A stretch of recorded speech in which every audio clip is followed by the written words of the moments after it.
11th Standard Business Max, Chapter 7, Exercise 7.1 Question number 9. இங்கே present value கேட்டிருக்காங்க.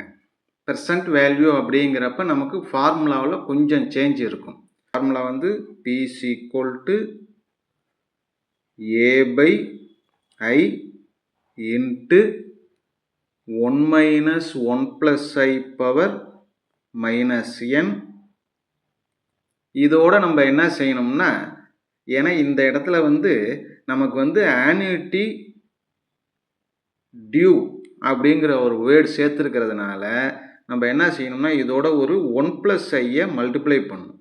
1 plus I நமக்கு ஃபார்முலாவில் AIN இதெல்லாம் வந்து சம்மில் கொடுத்துருக்காங்க. அதை எடுத்து முதல்ல எழுதிப்போம். AC equal to சம்மில் ஏங்கிறது என்னென்னா 1500. அதே போல் NC equal to என்னென்னா number of years 16.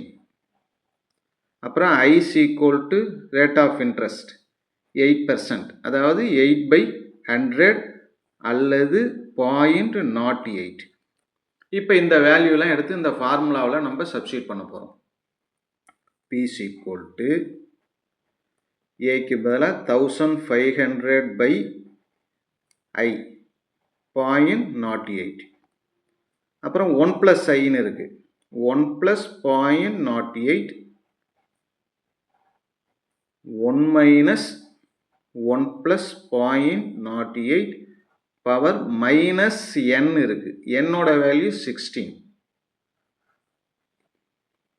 equal to 1500 by 0.08.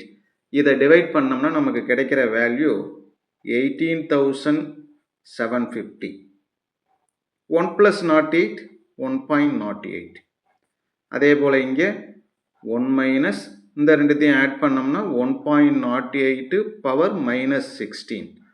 இந்த மைனஸ் 16ம் சம்மில் இருக்கிற மைனஸ் 16ம் சேமாக இருக்கும். அதை வச்சு நம்ம சரியாக எழுதியிருக்கோங்கிறத வெரிஃபை பண்ணிக்கலாம். இப்போ அடுத்ததாக முதல்ல இருக்கிற இந்த ரெண்டு வேல்யூ மல்டிப்ளை பண்ணுறோம். ஃபஸ்ட்டு இருக்குல்ல, இந்த ரெண்டுத்தையும் மல்டிப்ளை பண்ணோம்னா நமக்கு கிடைக்கிறது 20,250 இன்ட்டு 1 மைனஸ் 1.08 பவர் மைனஸ் 16 அப்படிங்கிறது கணக்கில் என்ன வேல்யூ கொடுத்துருக்காங்க, 0.2919. 20,250 இன்ட்டு 1லேருந்து இந்த வேல்யூவை வந்து நம்ம சப் பண்ணுறோம். கழிச்சிட்டோம்னா மீதி என்ன இருக்கும்னா 7081 இருக்கும். ஃபைனலாக இந்த ரெண்டு வேல்யூவை மல்டிப்ளை பண்ணால் கிடைக்கிறது தான் ப்ரெசன்ட் வேல்யூ. இதையும் மல்டிப்ளை பண்ணால் 14,339.025 வரும். இதை நம்ம என்ன செய்ய போகிறோம், ஒரு ரவுண்ட் பண்ணிடுறோம். ரவுண்டாக ருபீஸ் 14,339 அவ்வளோதான். ஓகே.